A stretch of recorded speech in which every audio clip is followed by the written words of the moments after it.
wanna front, I just wanna see ya. Please give me a sign, yeah.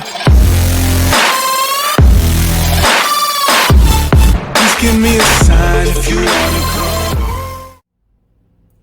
Welcome back, Comic Army. I am the Comic Vet. Let's throw it right to Mark from Legion of Comics for his pick for this upcoming New Comic Book Day.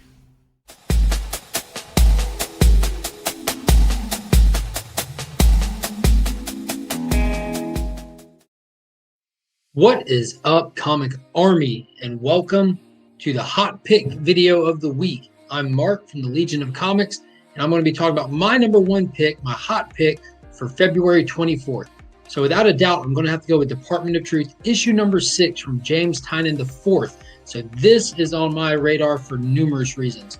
First off, it's an amazing story. If you haven't read it, if you haven't been following it, it's a kind of like an X-Files style vibe, but with conspiracies and how the more people that believe in them, it manifests into reality. And they really dive into some heavy content. It goes really dark in a lot of areas. And that last issue was such a mind twist. It took everything that they were building for it and possibly flipped it on its head.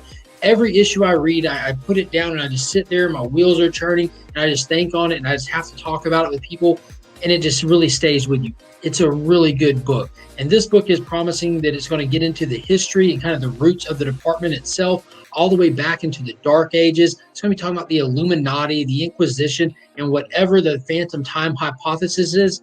I don't know, but I'm excited to find out. And another huge reason this one should be on your radar is it just got picked up for a TV show just this weekend. So it had already had its rights purchased so that someone could possibly use it, and they got around to it, and it looks like it's going to be happening sooner than later.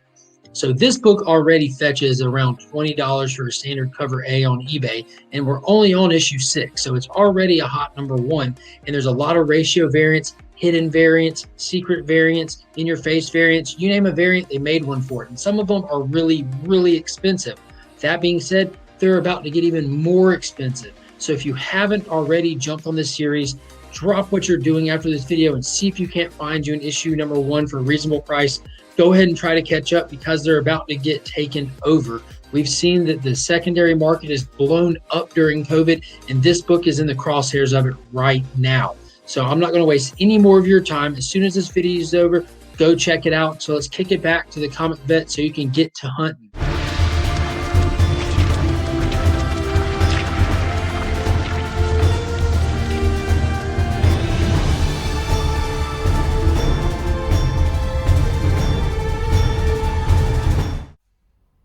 I am the Comic Vet. Thank you, Mark. Wow, you definitely made a strong case for picking up the Department of Truth this week. Well, how about we just make this week James Tynion IV week all around? Most of you are probably going to know what I am going to pick, and that, of course, is Something is Killing the Children, issue number 15. This book is going to be incredibly special. It ends the arc that we've been going down for the last 15 issues. James Tynion has definitely created a new type of horror genre, as far as I'm concerned. Seeing a kid ripped in half. Ugh. Anyways, these books are super hot on the secondary market when it comes to the back issues.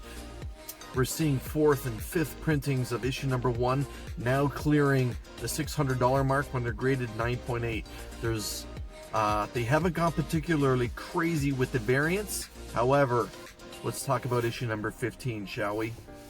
Let me refer to my notes. The Order of St. George needs a scapegoat to hide the existence of monsters in the world today. Erica's actions will determine what is to become of Archer's Peak, Wisconsin, and ultimately what happens to the House of Slaughter. If you haven't been reading this book, you obviously have been watching my videos, because monthly I'm stressing how important it is you need to be reading this storyline. It is incredible. To have a feminine lead character that's not overly sexualized is definitely something that's refreshing. Anyways, of course, you know the creative teams. James Tynion IV is the mastermind behind the storyline. It's being released by Boom Studios. The cover price is $3.99. I'm going to try and pronounce the artist's name correctly. Werther Deledria. Werther Deledria. Man, I hate butchering people's names. Werther, if you ever see this, please accept my humble apologies. Anyways, we do have a number of variants. As you've been seeing, I've been having them scroll through. Do yourself a favor, pick up this book. This book is going to be going on a hiatus, sadly, for a couple months, and it's going to be returning with issue number 16, where we're going to be looking at Erica's origins. So maybe we'll find a little bit more about the House of Slaughter. We won't take up any more of your time. So, Comic Army, do yourself a favor, pick up these two James Tynion IV books. One's released by Image, the other's released by Boom Studios. Do yourself a favor, grab it, hold on to it, try and chase some of these variants. And by all means, pick up the back issues for both of these beautiful, well-written tales. Remember, Comic Army, we are Legion.